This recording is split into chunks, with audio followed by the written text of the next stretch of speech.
আসসালামু আলাইকুম।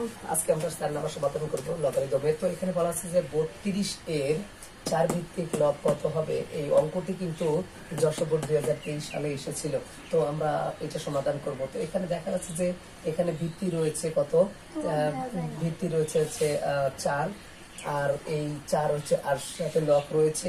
তাহলে আমরা কিন্তু প্রশ্ন মতে লিখতে পারি যে এখানে লগ আর লগের ভিত্তিটা কত 4, এখানে 4 ভিত্তি লিখতে পারি এবং এখানে সেই ভিত্তির উপর যে পাওয়ারটা 32 এখানে কিন্তু আমরা লিখতে পারি। তো এখানে 32 যখন আমরা লিখবো, তো আমাদের তো বলেছিলাম যে এই 32-এর এখানে কি করতে হবে, ভিত্তিতে হাত দেওয়া যাবে না, ভিত্তির কোনো কাজ নেই, যা কাজ হচ্ছে পাওয়ার যেটা রয়েছে সেই পাওয়ারটাতে আমাদের কাজ করতে হবে।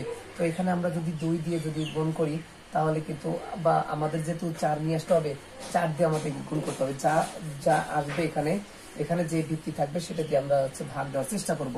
তো 4 দিয়ে ভাগ দিলে 4 আসটা কত হবে, 32 হয়। আবার এখানে যদি আমরা 4 দিয়ে ভাগ দেই তাহলে কিন্তু 4 দুগুণে কত, এখানে হচ্ছে 4 দুগুণে 8। তার মানে আমরা এটা যদি লিখি তাহলে কিন্তু আমরা এটা পাবো হচ্ছে 4 32 সমান, আমরা কিন্তু বলতে পারি যে 32 দুইটা রয়েছে, তাহলে 32-এর উপরে স্কোয়ার আর কত 2। তো এখনো আমাদের এই জায়গায় 2 রয়েছে, এই 2টাকে আমাদের কি করতে হবে, 4 বানাতে হবে।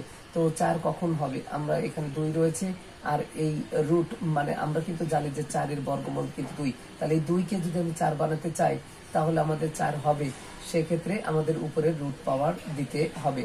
তো এখানে 4 রয়েছে, এখানেও 4 রয়েছে। তো আমরা জানি যে এই জায়গায় রুট মানে কিন্তু আবার কত, এই হাফ পাওয়ার আমরা বলতে পারি। তো এখানে ভিত্তি একই গুণের সময় পাওয়ার গুলো যোগ করতে হয়, তাহলে কিন্তু আমরা জানি কত হবে,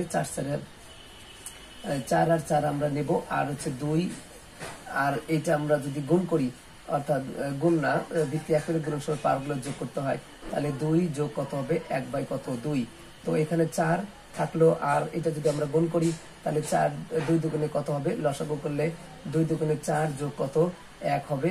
তাহলে আমরা যেটা পাবো, 4-এর উপর পাওয়ার হচ্ছে কত, 5/2, এটা আমরা কিন্তু পাবো। তো এই জন্য 32-কে আমরা যদি তুলে দেই তাহলে কিন্তু আমরা পাবো হচ্ছে 32-এর উপর হচ্ছে কত, এখানে হচ্ছে 4, আর 4-এর উপর কত, 5/2। তো এখন যেটা করতে হবে, সবার উপরে পাওয়ার থাকলে তো সামনে আসে, তাহলে আমরা 5/2 দিলাম। 5/2 দেওয়ার পর এখানে থাকলে হচ্ছে কত, 4 আর হচ্ছে 4, ভিত্তি পাওয়ার সমান। তো ভিত্তি পাওয়ার যদি আবার সমান হয় তাহলে আমরা জানি এই ভিত্তি পাওয়ার সমান হলে তার মান হয় কত, 1 হবে। তাহলে কত হবে, 5/2। এইটা ছিল হচ্ছে এর সমাধান। ধন্যবাদ সবাইকে।